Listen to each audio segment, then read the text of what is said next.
Hello, good afternoon, good morning, good evening from wherever you're watching from. And I'm back again to talk to you about the NCLEX journey for the nurses who want to move abroad, whether you're coming from Kenya, Uganda, you're coming from East Africa, from Asia, even from Europe, and you want to relocate to the US and you don't know where to start from. I'm here to guide you and to give you some of the tips that are needed for you to move abroad.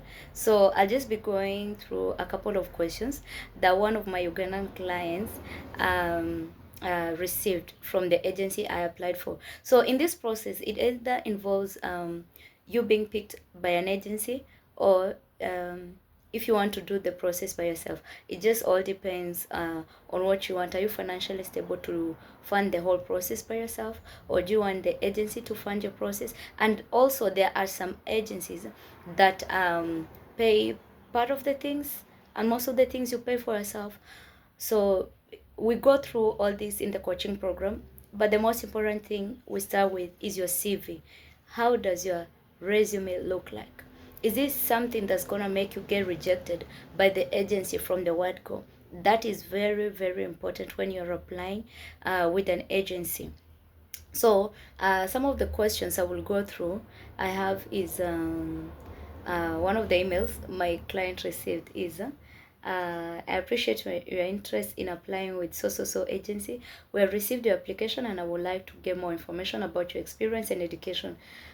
Please see the questions below. So I'm the one who really applied for the job, but obviously I will use your email so that everything just pops back to your email because I'm not the one who needs the job. You're the one who wants the job. But what I do mostly is just I edit your CV. We come together and then it's like it's tailor made. Your CV is tailor made specifically for that job so that you don't miss it. Because some of the agencies, maybe they would say, right now we're not picking ICU nurses, or right now we do not want ED nurses or specialty nurses. We only want med surg or ICU, depending on the agency. So we just one of the things I look at is in this particular agency, what are they looking out for? Are they looking for med-surg nurses only? Are they looking for ITU nurses? Are they looking for ED nurses? That's what we go through, because not everyone wants to work in med-surg, and some people are not, they're like, from the word go, me, I just want to go and work in ED in the US. So we look at it and the options that are available. So that's my job when I'm working with you in this journey. So some of the questions is, do you have a diploma in nursing or BSN, or what is the year of your graduation? What is the name of the school you took your BSN? So for instance, if you're coming from Kenya Medical Training College, that's fine. You also write to them. If you're coming from maybe UON or any other university, wherever you're coming from, you write to them. Are you currently enrolled in school?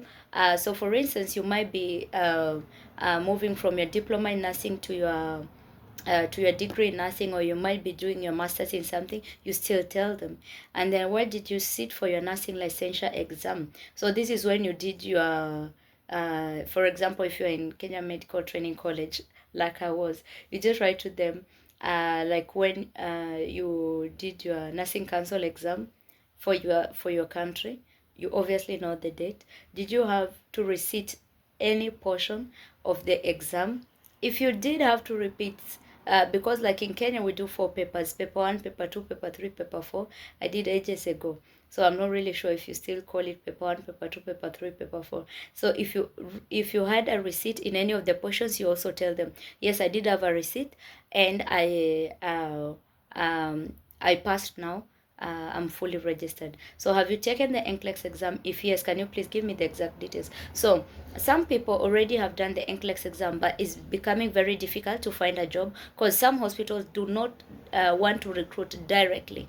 So they want you to go through an agency. So if this is your case, we also help you in getting the right employer, and also to get maybe like the right agency. Depends on what you want. So in this whole process, I'm just here to support you with the right kind of process, and then I make like I help you, like in sourcing out maybe like the employers, the agencies, and like obviously going and rooting out for the best offer. depending on your years of experience. So are you currently working as a nurse? If obviously they are expecting you're working as a nurse, yeah, so that's why you're applying with them. You need to be actively working as a nurse for them to take you, because if you're not working, they're like, you know, like your bedside skills, they're dying. So they don't want to take somebody who is not really practicing as a nurse, or you're just dormant with their nursing skills. They want you to be actively working. And also in this question, it will appear several times, are you currently working as a nurse? There's another question that will always pop up, like do you have any gaps in employment? And if you have any gaps in employment, is it as a result of maybe being on maternity leave? Is it because of illness? Is it because of job loss or any other reason? So you must put it there in your CV. And so these are some of the things that either they might affect uh, on you being picked up by the agency, or they don't mind. So it just depends with the length, you know, like the period you are out of work, and was it a valid reason? And if you're back to work, has it been such have you had any have you been consistent when working after your break? Was it a mental health break that you had? Whichever kind of break that you had in your career, so you need to write it to them.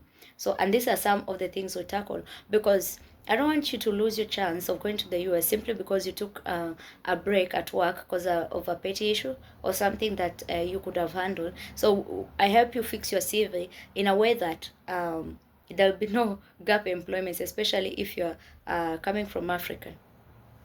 Oh, God.